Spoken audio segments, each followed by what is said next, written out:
আসসালামু আলাইকুম সুপ্রিয় দর্শক, সবাই কেমন আছেন? আশা করছি ভালো আছেন। আমিও আলহামদুলিল্লাহ খুব ভালো আছি। আজকে আপনাদেরকে বানিয়ে দেখাবো কাঁচা আমের জুস। আর এই জুসটা আমি কিভাবে বানিয়েছি সেটা যদি আপনারা বানাতে চান আমার মতো, তাহলে সম্পূর্ণ ভিডিওটি দেখবেন। তাহলে আপনারাও বাসায়ই বানাতে পারবেন এরকম টক ঝাল মিষ্টি খুবই মজার একটা জুস। আর এই জুসটা অবশ্যই একবার হলেও আপনারা বাসায় ট্রাই করবেন।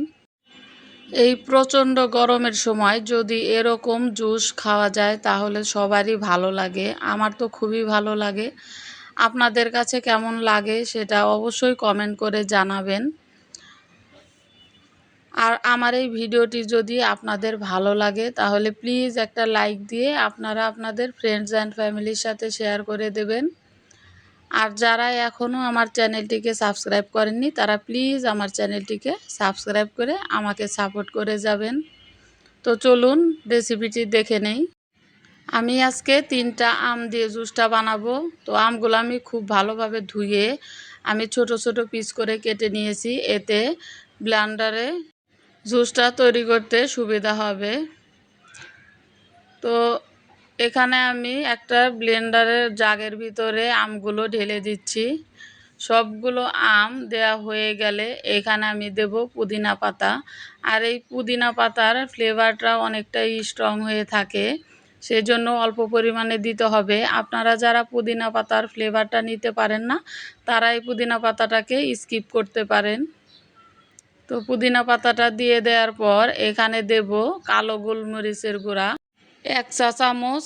এই কালো গোলমরিচের গুঁড়াটা দেওয়ার ফলে জুসের স্বাদটাও অনেক গুণে বেড়ে যাবে। এবার দিচ্ছি 1 চা চামচ বিট লবণ,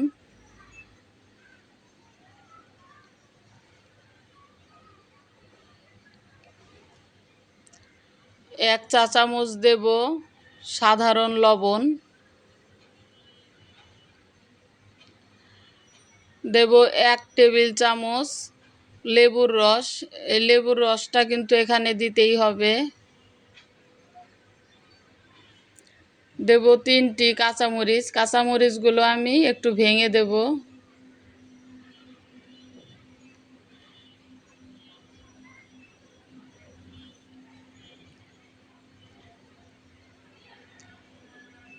এবার এখানে দিচ্ছি আধা কাপ চিনি। চিনিটা আপনাদের পছন্দ অনুযায়ী দিবেন।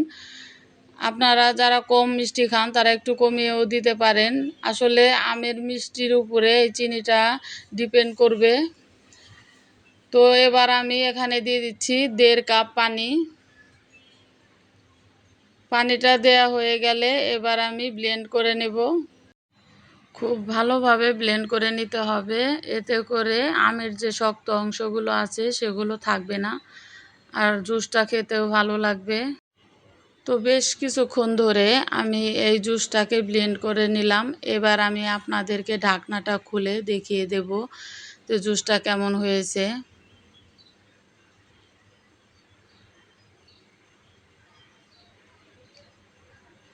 দেখতেই পাচ্ছেন খুব ভালোভাবে জুসটা হয়ে গেছে। এবার আমি একটু সেঁকে নেব। একটা ছাঁকনির ভিতরে আমি জুসটা ঢেলে জুসটা সেঁকে নিচ্ছি। আপনারা যদি জুসটা সেঁকে নিতে না চান তাহলে এখানে পানি মিশিয়ে এভাবেই পরিবেশন করতে পারেন। তো অনেকেই আছেন যারা জুসের ভিতরে কোনো আঁশ থাকলে পছন্দ করেন না, তারা অবশ্যই সেঁকে নেবেন।